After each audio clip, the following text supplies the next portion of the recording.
Okay? For the ingredients, wala ko. Follow your every dream. Make step to be the cream. Share passion with the team. Start your dream at Sweet House. Oh, Sweet House, Sweet House. Sweet House. Oh, Sweet House, Sweet House. Hello everyone! Mayong adlaw mga higala, I am Mich, and for today, we will be making blueberry muffin. I know that I've done already video of blueberry muffin, but this time, medyo healthy blueberry muffin siya. Okay? So, it's up to you if you wanna try this or gusto mo na yung dati kong blueberry muffin.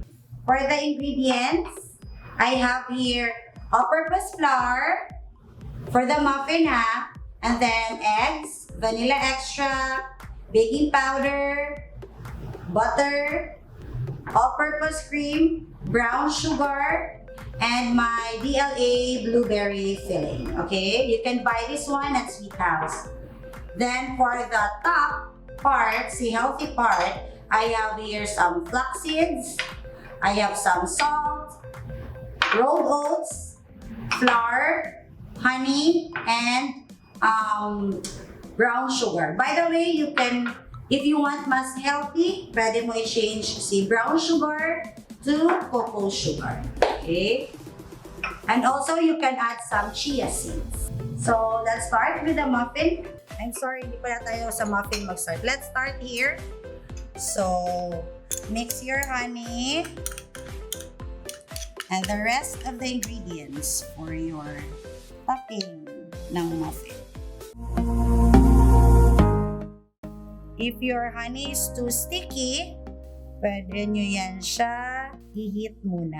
Okay? Or microwave. Para mas easy yung pag-mix mo.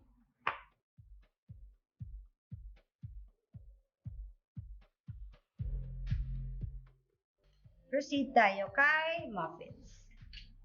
If you have KitchenAid, again, use paddle attachment. Mix natin si butter and brown sugar.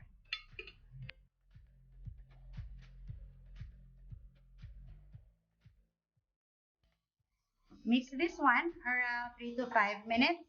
And then while the butter and sugar is mixing, mix natin si baking powder kay flour. Okay? By the way, this is your sour cream. Okay? This is 1:1.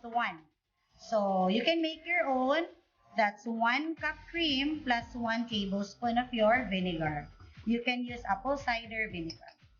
So while the butter and sugar is creaming, you can add your vanilla extract.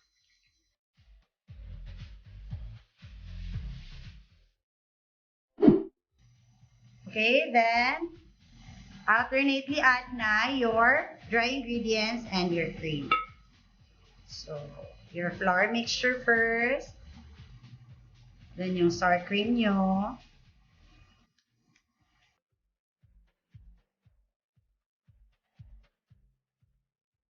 If you want yogurt para mas healthy, go ahead, you can use that in lieu of your sour cream.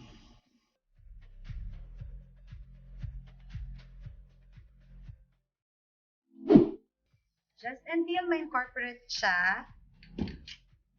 Again, wag mo na i-overmix. If you want to put flax seeds here or chia seeds, go ahead, you can. Mga 1/8 cup, okay? Then, ipo-fold natin si DLA blueberry na topping and filling. See, punong-puno. Diba? For this recipe, half yung kinukuha ko nito. Half of the can. Diba? If you want more, bahala ka dyan. Then, fold. Okay? Then, this is my cupcake liner. You can use muffin cups if you want. But don't forget to use ice cream scooper para mas mabilis yung trabaho at mas pantay. Okay?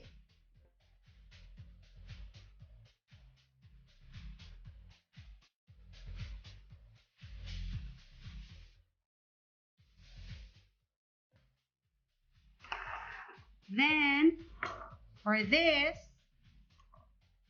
lagay natin siya on top.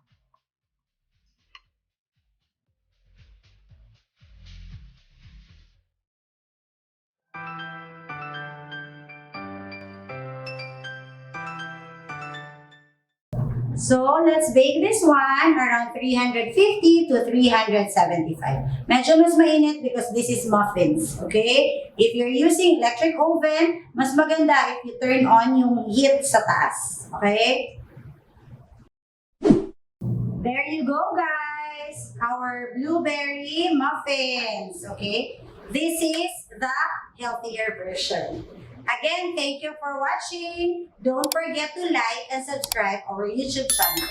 Enjoy baking!